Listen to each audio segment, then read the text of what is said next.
El Resurgir de Madrid, el podcast. Entrevistas Kilómetro Cero. Hoy tenemos con nosotros al actor Fernando Cayo, reconocido por el gran público por su amplia trayectoria en cine y en televisión, con participaciones en títulos como La Casa de Papel, Amar es para siempre, 23F o El Orfanato.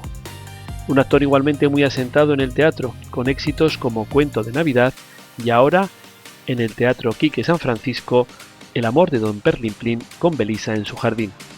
De todo ello hablamos en este nuevo episodio de nuestro podcast. Bueno, buenas tardes. Venimos de nuevo a un episodio del Resurgir de Madrid Podcast, en este caso con Fernando Cayo. Fernando, ¿qué tal? Buenas tardes. Pues muy bien, encantado de recibiros aquí en mi camerino de este momento, ¿no? Es cierto. Aquí en el Teatro Quique San Francisco, el antiguo Teatro Galileo de Madrid. Es cierto, y nosotros súper agradecidos de que nos hayas prestado tu propio camerino para poder grabar contigo esta entrevista, como bien dices, en el... Ya os lo cobraré en jamones ibéricos, ¿eh? O sea que... Es un buen precio. Y justo, en este caso. Oye, Fernando, estás en el Quique San Francisco representando una obra de Lorca, que es Amor de Don Perlimplín con Belisa en su jardín, un nombre curioso, una obra que en su momento incluso estuvo prohibida, yo creo, por la dictadura de Primo de Rivera, por algo... Sí, en el año 26, no sé quién gobernaba exactamente en ese momento, sí, pero la prohibieron por pornográfica. Por pornográfica. Porque, bueno, habla de un amor un poco particular, es una obra cargada de sensualidad, de hecho tiene el sobretítulo de Aleluya erótica. Las aleluyas son un poco como los cantares de ciego, pero con temas sensuales. Pero en realidad lo sorprendente de esta función es que es una obra metafísica. O sea que se plantea la historia de amor de un hombre mayor y de una chica joven, pero el hombre mayor representa lo apolíneo, la razón, el misticismo. Es un hombre espiritual, dado a sus libros, que descubre en Belisa, que es una joven, pues el espíritu de la naturaleza, lo dionisíaco, lo salvaje, todo lo opuesto, y ambos se unen en esta historia de amor en la que ninguno de los dos quiere, o sea, no es la historia de amor que a veces me preguntan, que no es un viejo, un verde que se quiere ir con la jovencita, no, en este caso Perlimplín no quiere casarse y se ve obligado por Marcolfa, que es el personaje que interpreta Ana Belén Beas. Carmela Martins es la que interpreta a Belisa, y Marcolfa obliga a Perlimplín a casarse, él no quiere. O sea, y de repente se encuentra con Belisa, que es eso, representa algo que hace florecer su corazón a lo natural, al amor, a la belleza. O sea que metafísica, pero aún así en su momento se tildó de pornográfica y se censuró. Sí, porque hay un momento en el que Belisa cuenta la obra, además la obra está respetada al 100% del original de Lorca, cuenta que Belisa hace el amor con 5 hombres, pero en realidad lo que cuenta Lorca es una metáfora, porque cada uno de esos hombres representa como una parte de la tierra. Todo hay que entenderlo como una especie de fábula mitológica.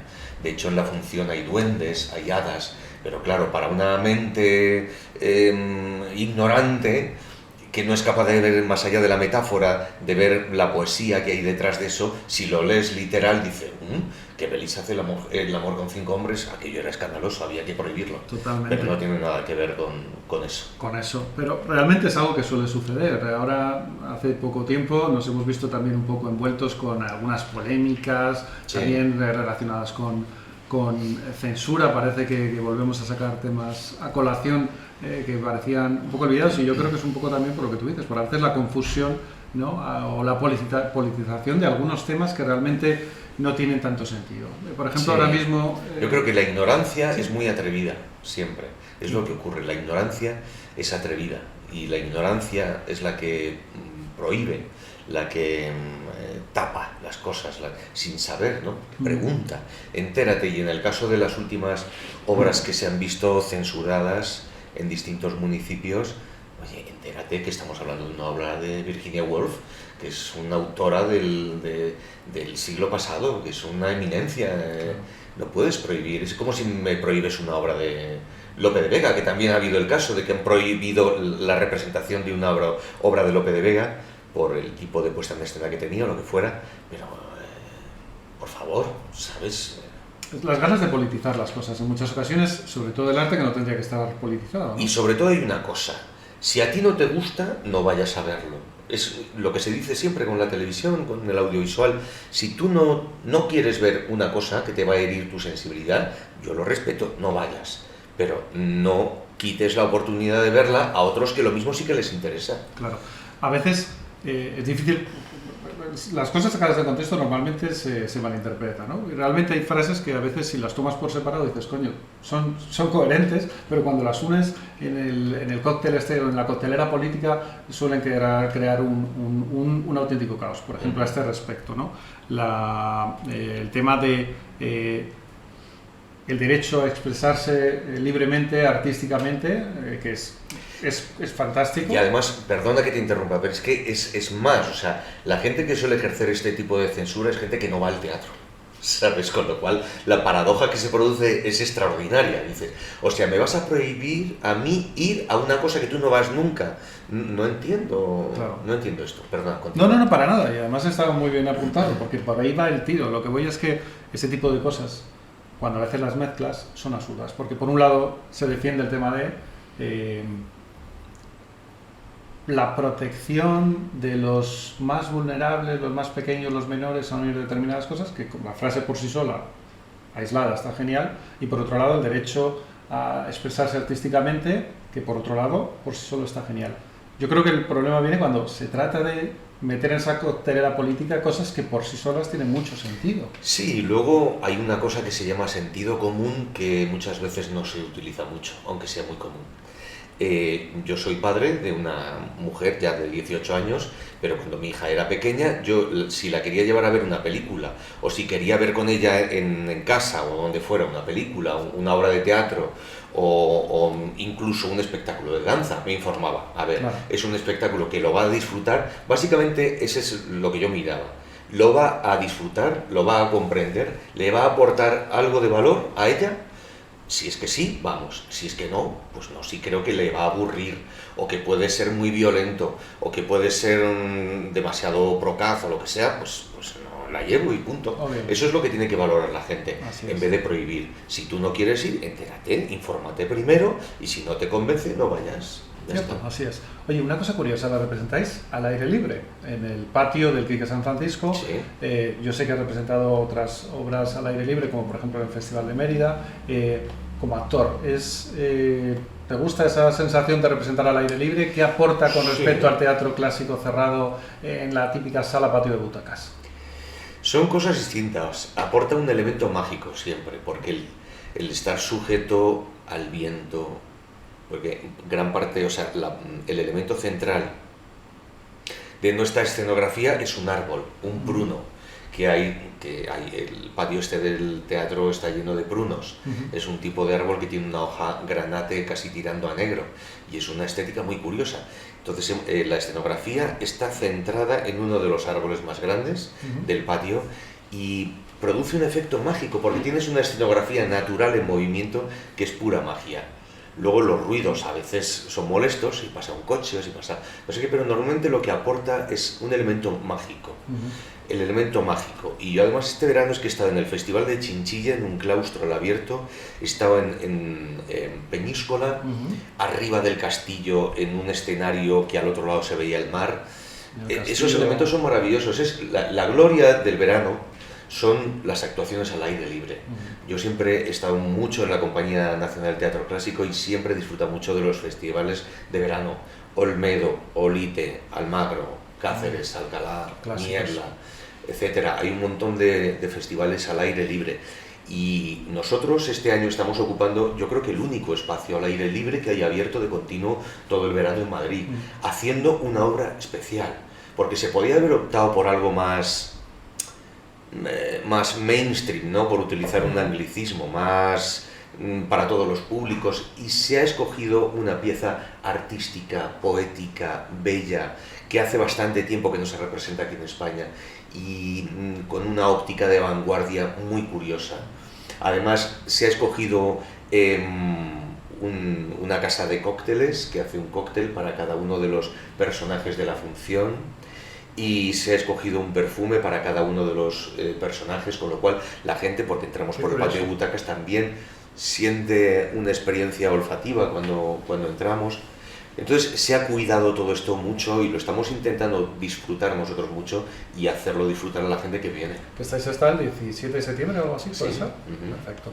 Te iba a preguntar también, desde el punto de vista, yo sé que tú eres el actor, tú sales ahí al escenario, pero desde el punto de vista público, estas obras al aire libre, ¿qué le aportan? ¿Qué ventaja también ves para el espectador? ¿Por qué le animarías a venir? ¿Qué les... Bueno, el elemento de especialidad, lo único, lo distinto, lo misterioso y bonito que es estar en un claustro en el centro de Madrid, con vegetación, rodeado de vegetación al lado, tomándote un cóctel y disfrutando de un espectáculo, que además es un espectáculo, es muy intenso, pero es breve, dura apenas hora y 10 minutos. Y es perfecto para un espectáculo de verano en el que recibes un impacto visual, poesía sonora, cantamos, tocamos el piano, recibes ahí como una especie de toque mágico de exquisitez, ¿no? Y de delicatessen, que es un poco como nos define gran parte del público que viene. Y luego te vas a dar un paseíto, a tomar algo en una terraza. Es un plan perfecto. Estupendo de verano. Oye, me llama la atención, pero bueno, no es una cosa solo de vuestra obra, sino que de un tiempo a esta parte yo creo que hay muchas representaciones, más bien quizá no tan clásicas como esta que estás haciendo tú, pero más del mundo un poco más musical y demás, donde la gente se puede tomar algo también, ¿no? Que estamos cambiando un poco el paradigma ese del teatro en el que nadie podía hacer un solo ruido y se está abriendo a este teatro en el que además hay una experiencia en el que el público, no digo siempre, pero en ocasiones también, como en vuestro caso, puede disfrutar tomándose algo. Hombre, yo creo que tiene que haber todo tipo de espectáculos. Y este se presta a ello, se presta a que tú vengas antes y te tomes un cóctel para ver la función con más alegría. Pero sí, yo creo que siempre ha habido, o sea, en Madrid, de hecho, tienes el Teatro Alfil, por ejemplo, es un teatro de comedia que siempre ha tenido la barra abierta para tomarte algo antes de la función. Ha habido funciones que, por ejemplo, mantenían la barra abierta y otras que no, dependiendo, ¿no? Pero creo que hay funciones que se prestan, las que tienen quizá un tono más cabaret, o quizá musicales, o espectáculos de variedades como los que hay, lo mismo en el Florida Park. Y para vosotros, para ti como actor, ¿es más difícil llevar un papel cuando alguien se está tomando un algo en la mesa, ese ruido, ese movimiento, te despista? Aquí una cosa que nos ha ocurrido es que la gente está súper concentrada en el espectáculo y los aplausos son preciosos. Es que, de verdad, yo estaba aquí haciendo Miura en este mismo patio, una versión contemporánea dirigida por Fernando Soto, muy divertida y tal, pero Miura, o sea, íbamos a tiro hecho, una cosa extremadamente popular. Pero es que en este caso optamos por una exquisitez y la gente está respondiendo hipnotizada. Este espectáculo tiene algo de hipnótico, algo de trance por la música. Hay muchos movimientos que hacemos en cámara lenta que van ocurriendo casi como una especie de ritual oriental. Y entonces en este caso es muy gratificante. Y no te supone ningún problema también. Para mí, porque el público se comporta de una forma absolutamente... Hombre, genial. El público está genial. Y aquí, cuando sí que estuve hace unos años haciendo este espectáculo, que sí que se daba de cenar mientras estábamos, sí que era un poco incómodo a veces porque había trajín durante la función, de raciones y de cosas y de tal. Eso no me gusta. Eso es más complicado como actor, el poder concentrarse con alguien. Eso lo entiendo si quieres en un musical o en un espectáculo tipo variedades como The Howl o este tipo de espectáculos, porque hay tal volumen de sonido y tal intensidad circense en lo que está ocurriendo que da igual lo que ocurra en el patio de butacas, que nunca te va a llegar, ¿sabes? Porque hay un tal despliegue de sonido que eso no te afecta. Pero en este caso sí, este espectáculo es muy delicado, muy preciosista, muy entonces, pero la gente está muy respetuosa. Bueno, pues muy recomendable. Le decimos a todo el mundo, a todos los que nos escuchen, que por favor que vengan a verte y que además se den prisa porque hasta el 17 de septiembre tampoco nos queda tanto. Sí, y además es que, ya te digo, que es el único espacio al aire libre en Madrid, una ocasión perfecta para disfrutar de un Lorca que hace mucho tiempo que no se representa, una historia mágica, porque es una historia muy particular, muy curiosa, cargada de magia, de sensualidad, con unas palabras, una poesía maravillosa, en fin. Oye, Fernando, ¿Y cómo se pasa de un personaje tan cuidado, esas palabras a un personaje que yo creo que casi toda la gente que lo esté viendo dirá, este hombre me recuerda, bueno, tú tienes una extensísima trayectoria, pero sí que es cierto que últimamente tuviste un boom muy grande, como todos los actores que participasteis en la serie de La Casa de Papel, ¿no? Sí. Y tú en particular tenías un personaje que era... probablemente con unas palabras mucho menos finas que las Tamayo. Sí, pero Tamayo. Bueno, son papeles también hecho de asesino y hecho de militar y hecho de Napoleón.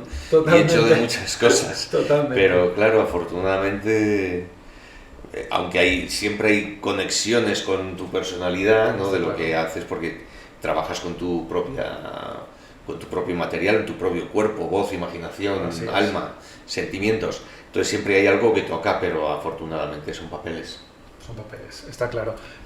Pero que te comentaba de La Casa de Papel, para un actor como tú, con una extensísima trayectoria, de repente llega un papel como este en una serie que tiene tantísimo éxito, ¿es positivo en el sentido de que luego la gente te conoce muchísimo más, o en cierto modo a veces tiene un punto contraproducente que todos al final te acaban recordando por un papel en concreto, por esa serie tan súper conocida? No, eso no me preocupa. Mira, yo es que trabajo siempre.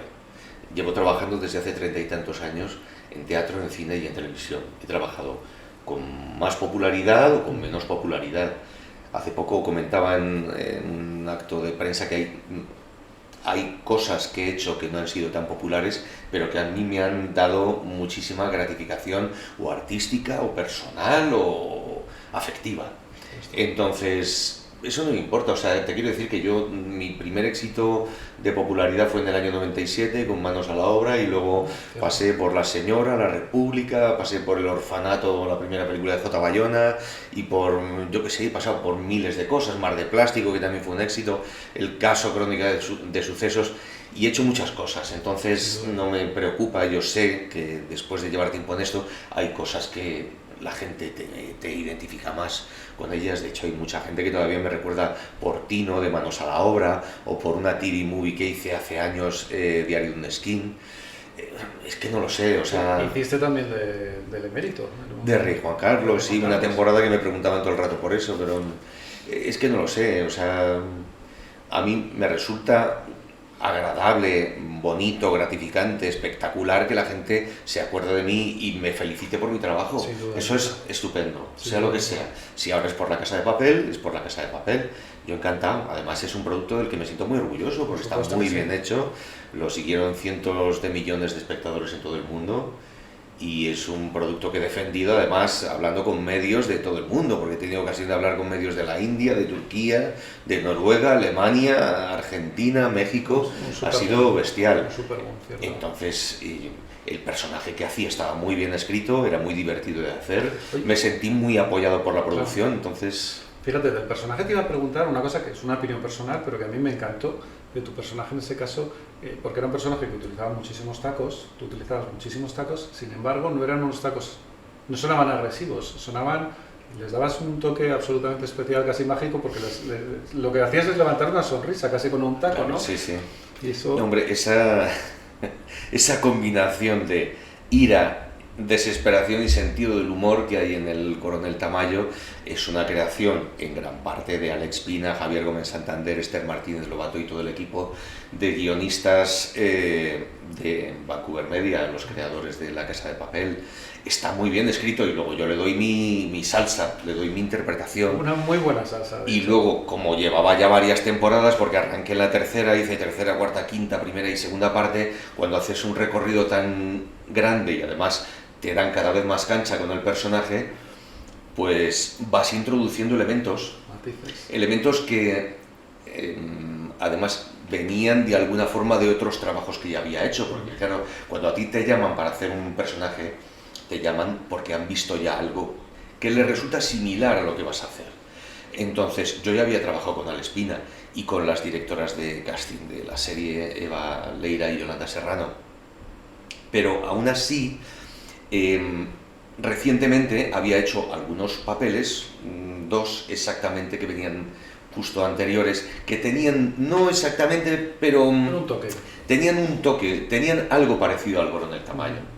Entonces digamos que formaban parte de una familia que yo había ido desarrollando, había creado uno que era el director del caso, Crónica de Sucesos, que era un tipo, además basado en hombre real, el director del caso, de verdad, de la revista, y que luego utilizaba una serie de modismos de los años 60 y terminología, y luego me llamaron para hacer durante un año uno de los protagonistas de Amares para siempre de esa temporada, que volvía a ser director de un periódico, en este caso era un jefe con más sombra, bastante más peligroso, pero seguía manteniendo ese toque de sentido del humor y tal, y de alguna forma el coronel Tamayo, siendo un agente del CNI, un coronel con una investigación y un desarrollo del personaje completamente específica, sí que bebió un poco de ese recorrido que yo ya venía haciendo desde hacía unos años. Vale, eso es lo que respecta al coronel Tamayo. Digamos que es un personaje de una familia que ha ido creciendo. Yo a mis alumnos les explico eso, que hay veces, cuando trabajas mucho, tienes ocasión de hacer personajes completamente distintos.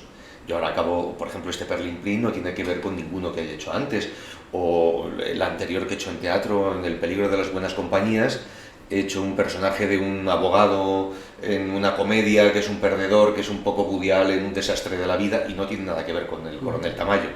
Pero hay veces que en audiovisual, sobre todo porque trabajas en un perfil determinado de personaje, tienes que crear una familia de personajes, porque te lo están pidiendo. Cuando te llaman para hacer eso es porque te han visto hacer eso, entonces claro, les tienes que dar un poquito de eso. Lo que pasa es que lo vas modificando, lo vas enriqueciendo, ¿vale? Y vas construyendo un personaje distinto, pero con el bagaje de los anteriores. Y en el caso del coronel Tamayo fue, al final, como la mítica frase que decías de porque me sale de, ¿no?, de los cojones, básicamente, ¿no? Que era esa frase que le decías a Santo Llandas, que era... Bueno, es que decía muchas, había una que me cago en la madre que parió a Panete, que es una de las más celebradas, y bueno, había algunas con bastantes tacos que, por respeto a la audiencia, no nos vamos a repetir. Oye, hablando de esta serie que fue un éxito en una plataforma, este boom de las plataformas que ha venido ahora, que ya lleva un gran tiempo, ¿no? Para vosotros los actores, ¿es positivo, es bueno, está generando mucho más trabajo, o hay una cara B de que hay mucho más trabajo pero hay un trabajo un poco más precario al haber quizá tanta producción? Trabajo de distintos niveles ha habido siempre, eso sí. Yo creo que primero hay una valoración muy positiva. La llegada de las plataformas en España y en todo el mundo, pero especialmente en España, porque aquí llegó Netflix a sentar su base europea a Madrid por La Casa de Papel, entonces somos conocedores de todo el recorrido, y ha sido muy positivo. O sea, en Tres Cantos, por lo menos las últimas veces que he estado, no había más que construcción de platós y platós y platós, y eso es trabajo para la gente. Entonces todo lo que sea dar trabajo a la gente de la cultura y del audiovisual español, generar industria, generar riqueza, dar trabajo, pues eso es maravilloso. Bienvenido, sí. Ahora, dentro de eso, bueno, pues claro, al haber una efervescencia de trabajo, pues se va generando también trabajo de otro tipo de niveles. Obvio.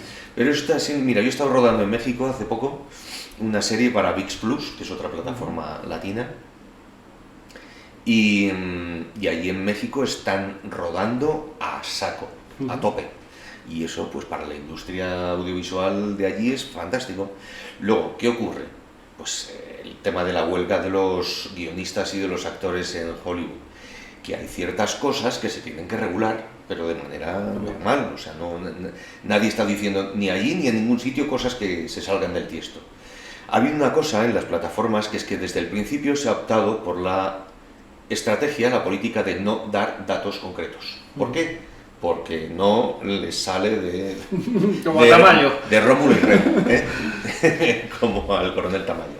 Entonces, claro, al no dar datos concretos, todo lo que tiene que ver con derechos de imagen, con lo que aquí en España gestiona AISG, pues claro, ahí hay un problema, pero a través de AISG ya se lleva varios años reclamando eso. Oye, ¿qué pasa cuando hay un producto internacional que está en plataformas y lo ven cientos de millones de personas? ¿Cómo gestionamos eso?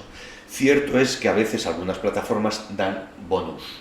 Quiero decir, no te pagan los derechos de imagen, pero te dan un bonus X por hacer la serie en calidad de eso, de derechos de imagen.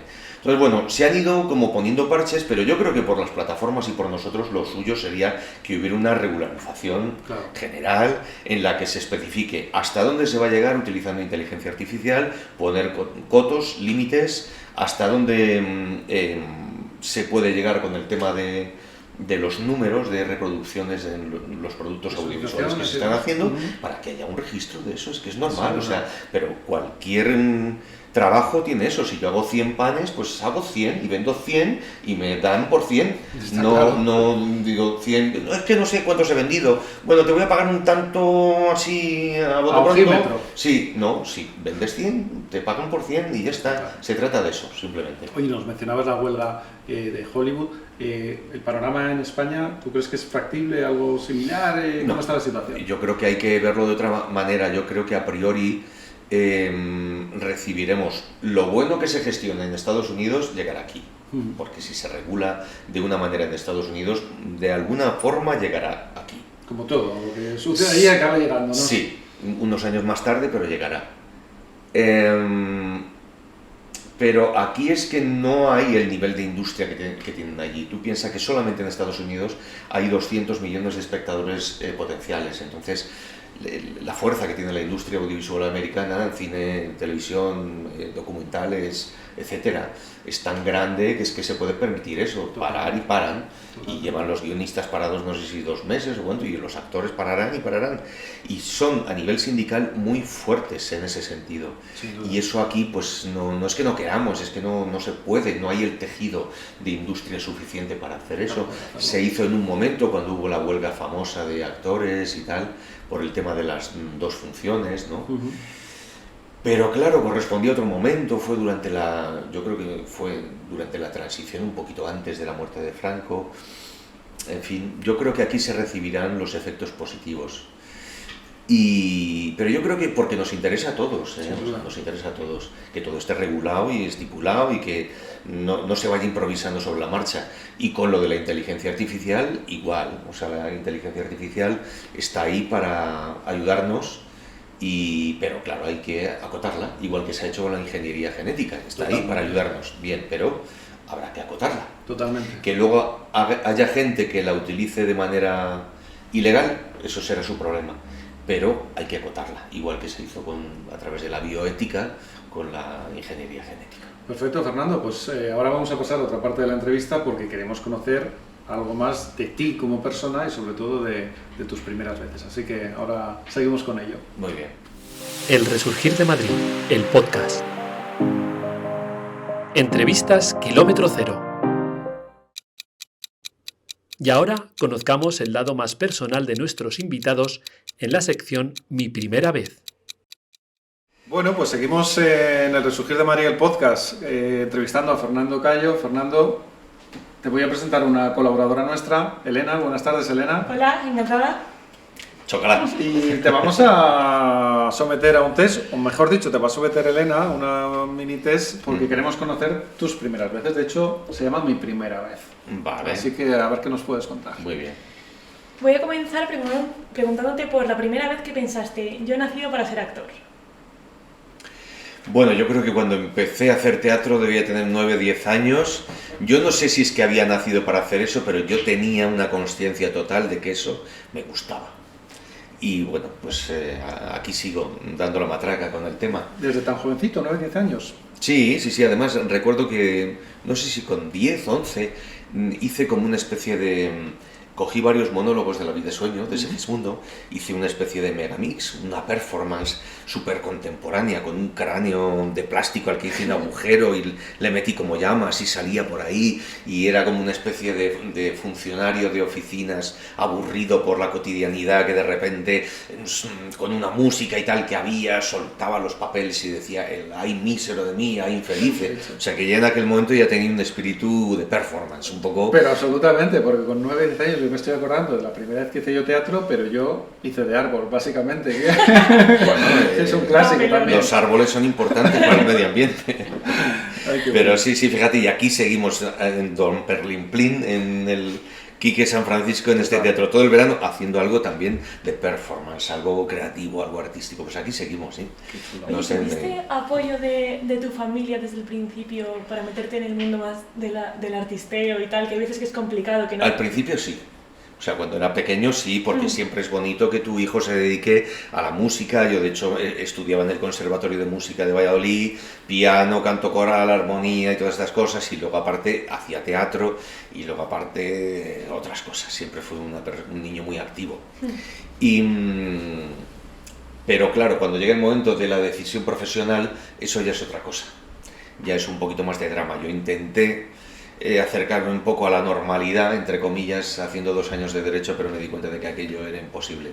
Cuando me topé con el Derecho canónico y que era otro, el Derecho Constitucional, yo aquello me parecía como de otra galaxia. O sea, no me parecía normal que te tuvieras que aprender unas normas del Imperio Romano para gestionar cosas de la actualidad. Y aquello, dije, esto no puede ser. Estallaste, ¿no? No puede ser.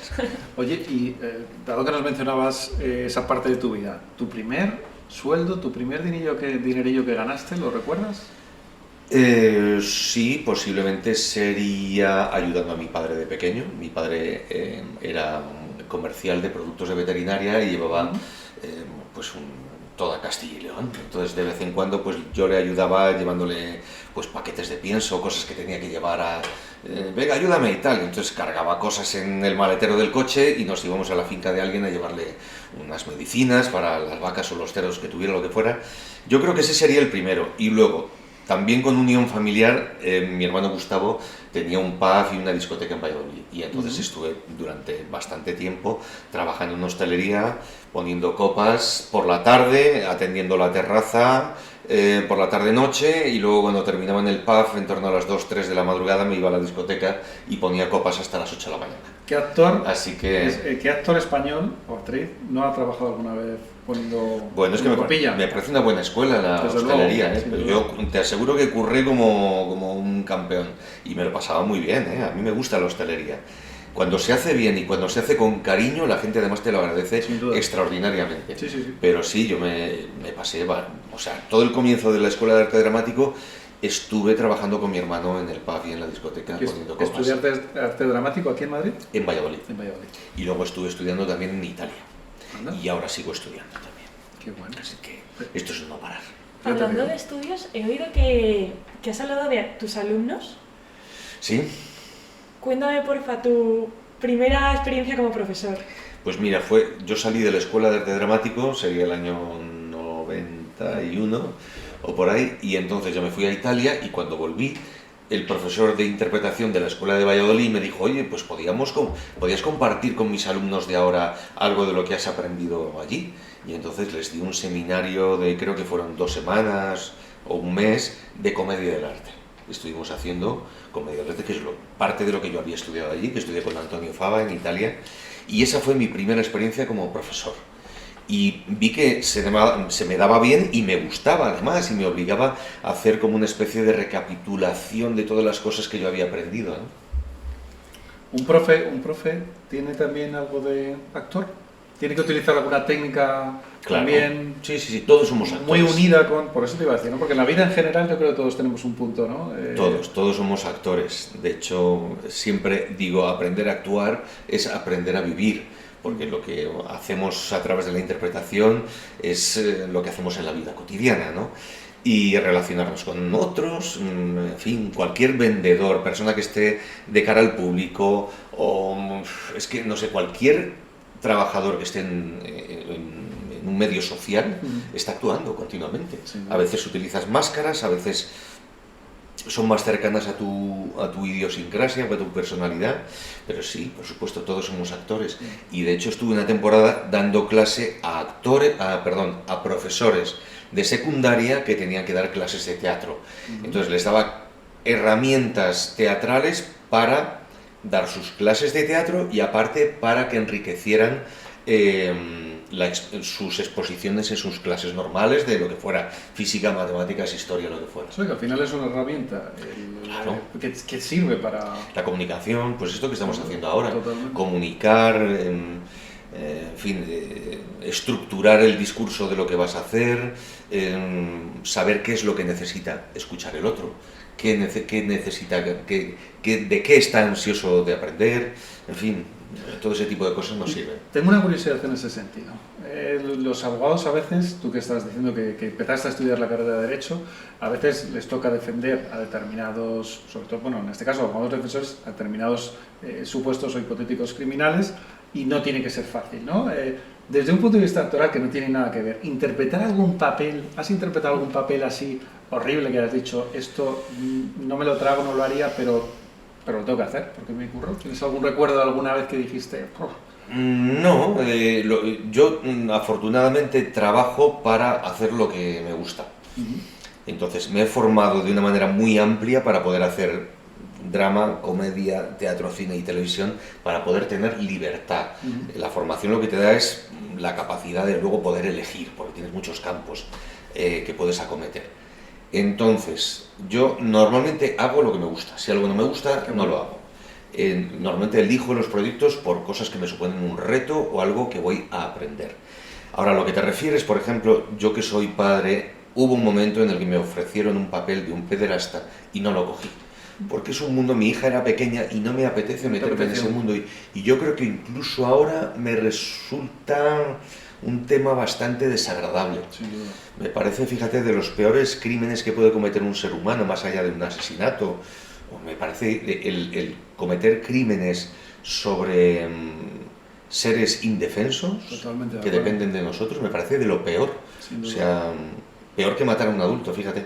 Entonces eso, pero no, del resto de las cosas lo que me ha ayudado es a comprender los mecanismos del ser humano, incluso cuando te toca hacer personajes muy desagradables, ¿no?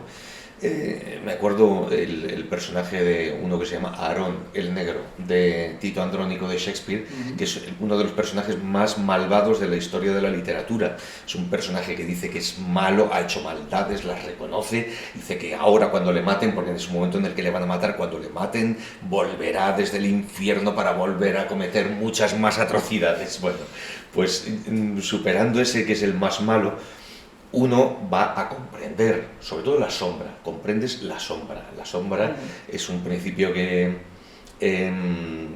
digamos que individualiza Jung, el psicólogo, el gran teórico de la psicología, discípulo de Freud. Entonces, la sombra, que la tenemos todos, hay que reconocerla, mirarla, observarla, introducirla en tu vida y gestionarla. Porque como digas, uy, qué miedo la sombra, y la escondas, de repente te aparece por el sitio más insospechado.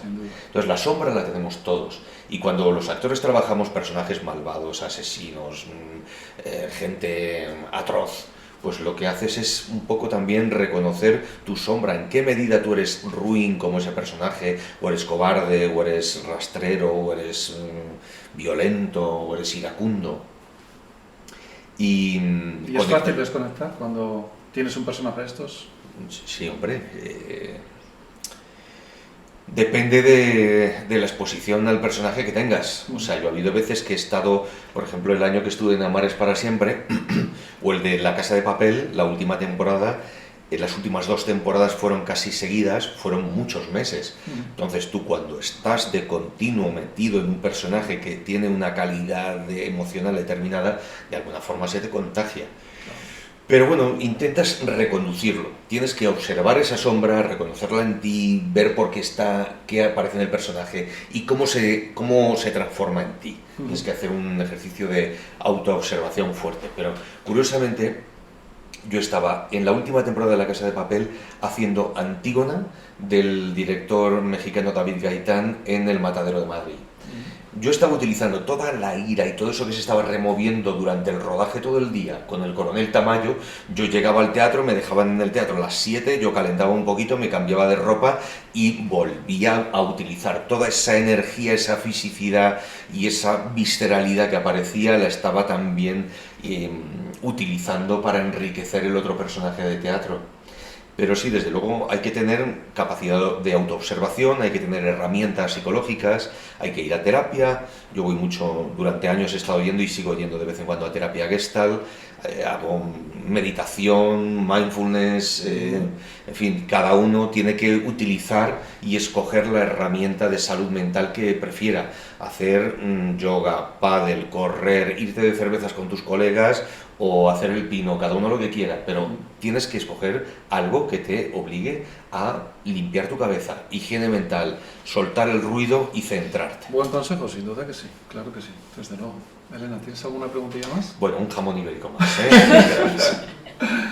Pues justo te iba a preguntar yo si había algún personaje en concreto que te había afectado psicológicamente, de esto que llegas a casa y dices, hoy estoy tocadillo. Sí, el de Amar es para siempre, por ejemplo, que lo hacía todos los días. El año que hice Amar es para siempre, que es una serie además que tengo un cariño extraordinario y que soy amigo de Eduardo Casanova, su director. En fin, fue un año maravilloso. Fue un año de gran esfuerzo interpretativo, con un personaje que estaba maravillosamente bien escrito y de una intensidad emocional brutal. Pero sí, ese año me pasé más tiempo haciendo Ernesto Ortega que haciendo de Fernando Cayo.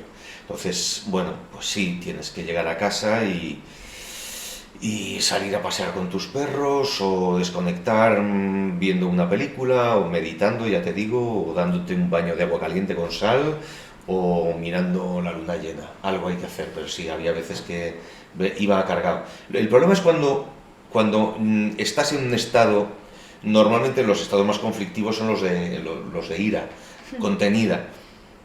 Dices, ¿por qué estoy de tan mal humor? O lo mismo vas en el coche y insultas a alguien o pegas un berrido, aunque no te oigan nada, tú estás en el coche y dices, pero oye, ¿qué me pasa? ¿Por qué estoy así?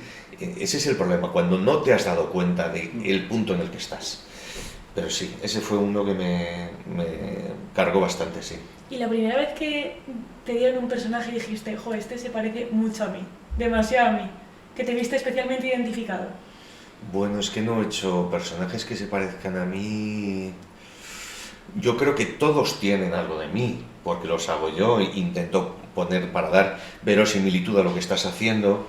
Tiene que haber siempre un importante grado de introspección, de acudir a tus cosas.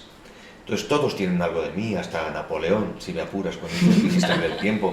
Sí, todos tienen algo mío, pero así alguno que haya dicho, este se parece mucho a mí. Sí que me ha asustado ver a veces características concretas, pero cosas concretas, no... ¿Y alguno que te hubiera gustado ser? Verdaderamente. Que me hubiera gustado ser. Algún personaje que ser, igual Napoleón. Hombre, sí, durante un rato ser Napoleón, lo que pasa es que también llevo una vida bastante maltratada, sí. O sea, es uno de esos grandes personajes de la historia, pero también es un gran asesino. Recordemos que de su mano murieron muchos millones de personas, más que durante la Segunda Guerra Mundial, en su imperio. Entonces, llevar eso a las espaldas de uno no tiene fácil. Tela.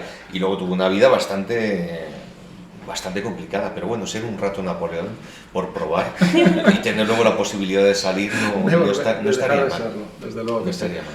Bueno, Fernando, pues hemos intentado indagar un poco en tus primeras veces y te agradecemos mucho este ratillo también. Pensé que iba a ser más incómodo, pero no. Yo te iba a preguntar una un poquito incómoda. A ver. Era sobre tu primera polémica.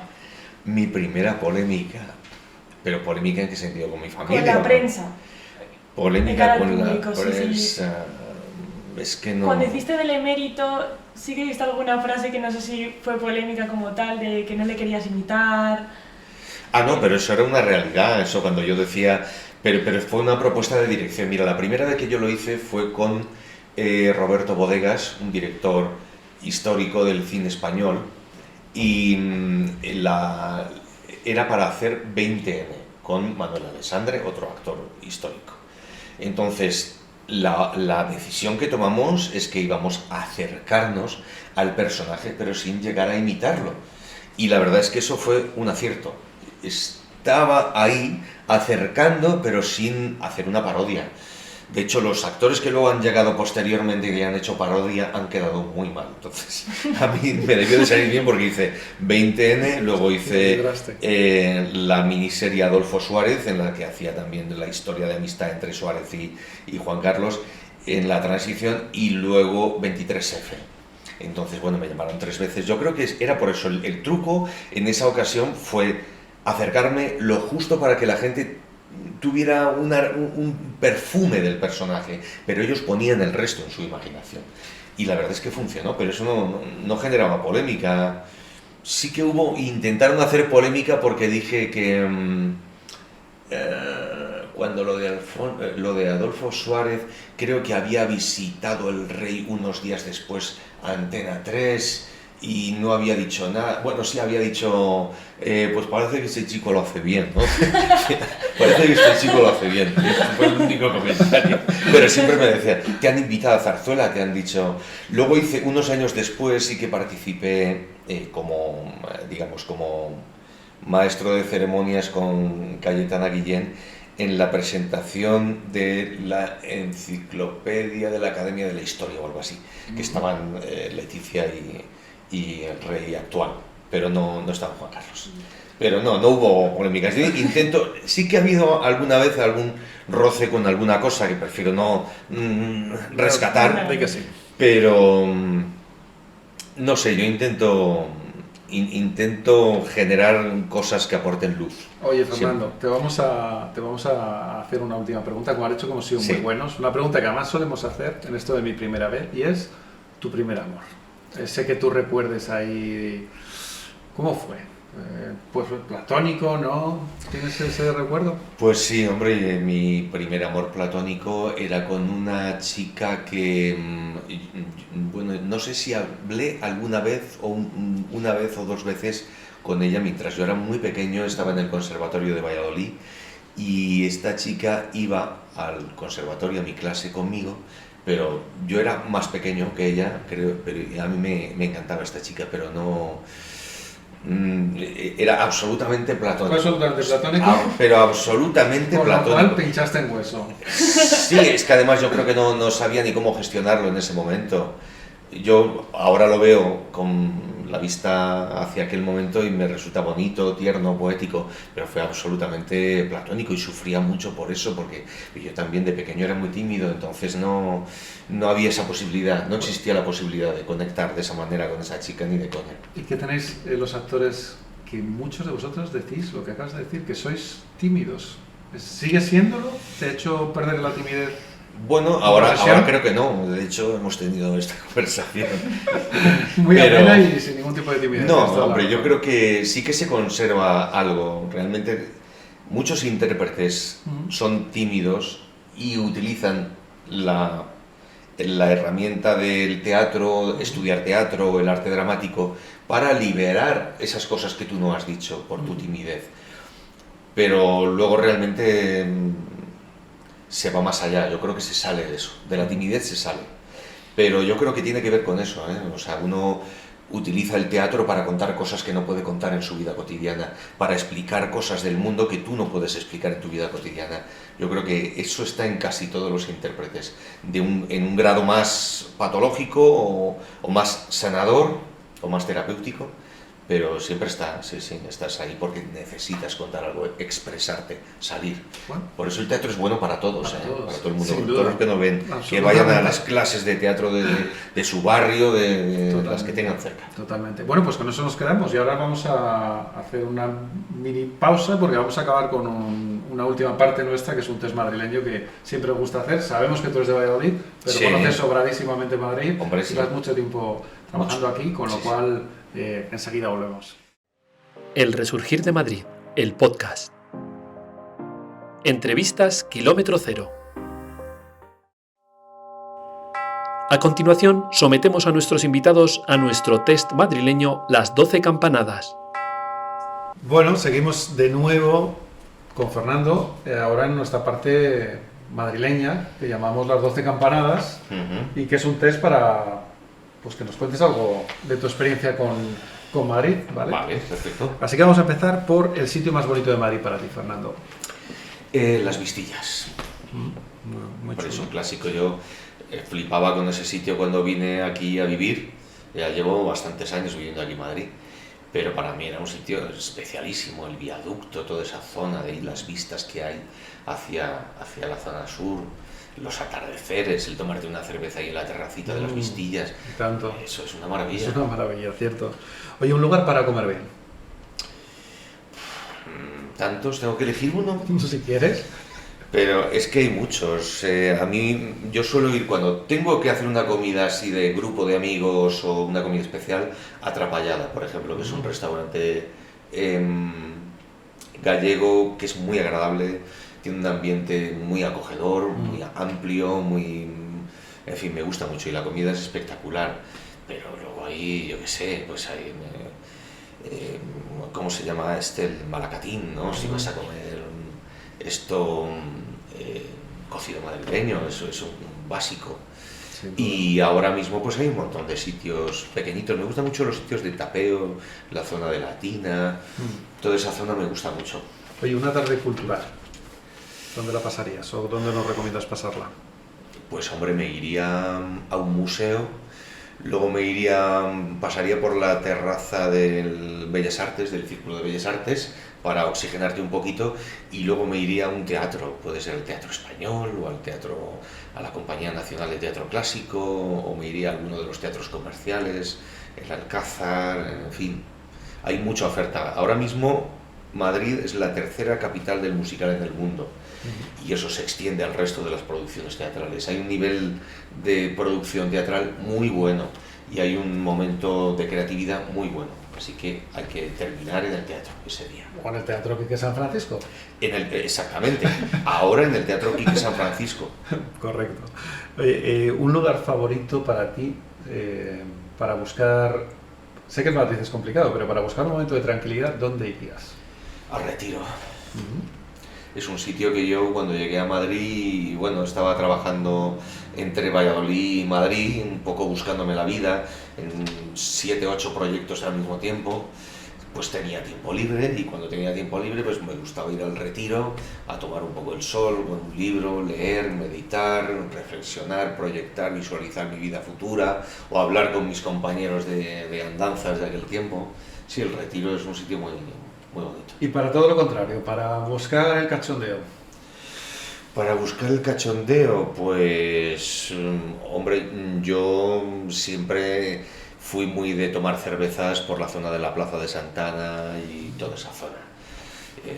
La zona de Latina, en fin, normalmente solía empezar con los amiguetes, con los colegas en la Plaza de Santana, en las cervecerías que había en aquella época, y luego pues me iba hasta Latina y luego a donde fuera.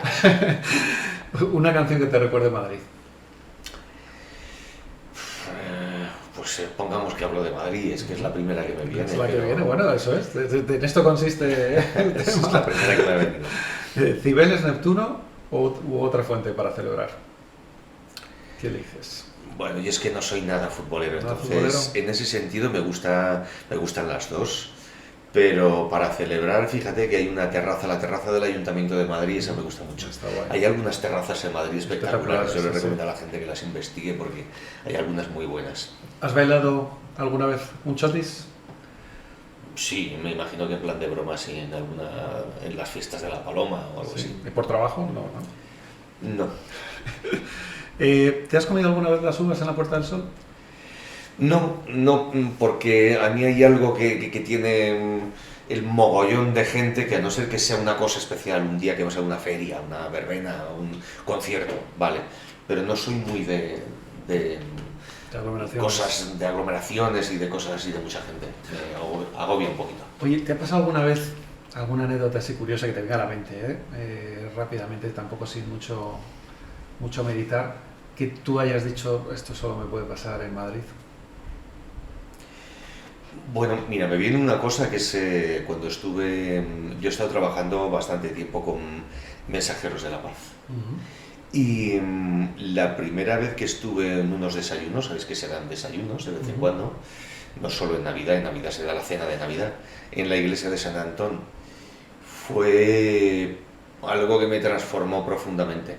El ver cómo el Padre Ángel, bueno, yo colaboro con varias ONGs, que es el aspecto solidario, me parece que es muy importante. Cuando uno recibe, tiene que devolver, ¿no? Y trabajo con AACUA, que es otra ONG madrileña, ayudar a quien ayuda. Nos dedicamos a recoger donaciones públicas y privadas y llevarlo a comedores sociales, con Global Humanitaria, ayudando a niños de todo el mundo, pero esto que te comentaba, Mensajeros de la Paz, Iglesia de San Antón, dar un desayuno para un montón de gente que lo necesitaba. bueno. Aquello fue bestial. Fue bestial y recomiendo a la gente. Yo sé que España es un país muy solidario, pero luego una vez que te metes en solidaridad te das cuenta de que hay muchísima gente solidaria aquí, ecologistas, Cruz Roja, no sé qué, animalistas. En España hay un movimiento solidario extraordinario, muchísima gente. Pero los que no lo habéis probado yo os lo recomiendo. Para mí esos desayunos en la iglesia de San Antón fueron muy, muy potentes. Fue encontrarme con algo muy bonito y al mismo tiempo desgarrador. Y no sé, para mí ese es otro gran momento madrileño, porque yo algo así no lo he vivido en ningún sitio. De hecho, bueno, pues Mensajeros de la Paz es una ONG que está extendida por todo el mundo, ¿no? Y la labor que hace se extiende más allá de Madrid, pero un gran núcleo importante fue esa iglesia. Y fíjate que yo personalmente no soy religioso, aunque sí que me considero espiritual, no soy católico, o sea, soy católico por familia, pero no practicante. Pero el ejercicio de solidaridad que se ejerce en esa iglesia es bestial. Bueno, pues fantástico que lo digas, porque además es romper una lanza en favor de poner encima de la mesa este tipo de iniciativas como la del Padre Ángel, que son estupendas, claro que sí. Oye, y un sitio, si tuvieras, viene un amigo tuyo que no conoce Madrid y le tienes que llevar a un sitio especialmente chulo, pero que sea poco conocido, ¿no? Los clásicos, ¿dónde le llevarías?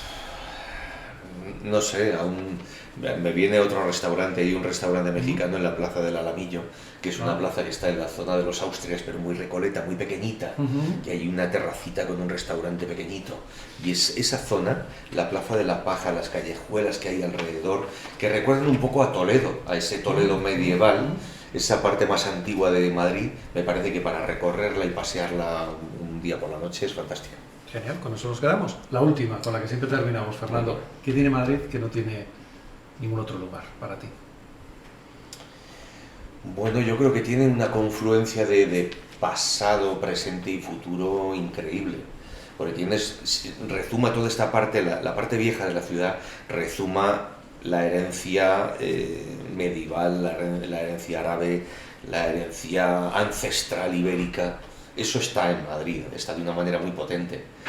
Pero también está la mezcla de culturas actual, la hospitalidad que siempre se menciona y el que sea un crisol de culturas latinas, europeas y un sitio muy divertido. A mí algo que me cautivó de Madrid desde el principio es que era un sitio muy divertido de vivir, de salir con tus amigos a tomarte unas cervezas. Para mí eso es muy importante, de salir a comer, de compartir, de relacionarte, de vivir los domingos del rastro, toda esa alegría que tiene y ese Madrid vividor, en el mejor sentido de la palabra, me gusta mucho.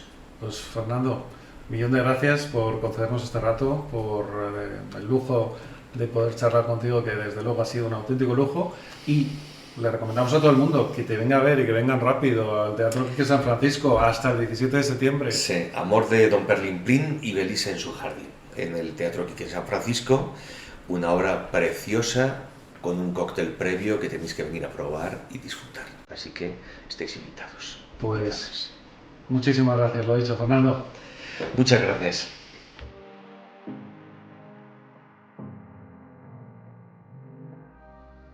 El Resurgir de Madrid, el podcast. No te pierdas nuestro próximo episodio. El Resurgir de Madrid, el periódico digital en el que encontrarás entrevistas, planes, rutas, propuestas de ocio y mucho más. El periódico que te muestra el lado bueno de las noticias y la actualidad de los 179 municipios de la Comunidad de Madrid. Visítanos en elresurgirdemadrid.com y en nuestras redes sociales.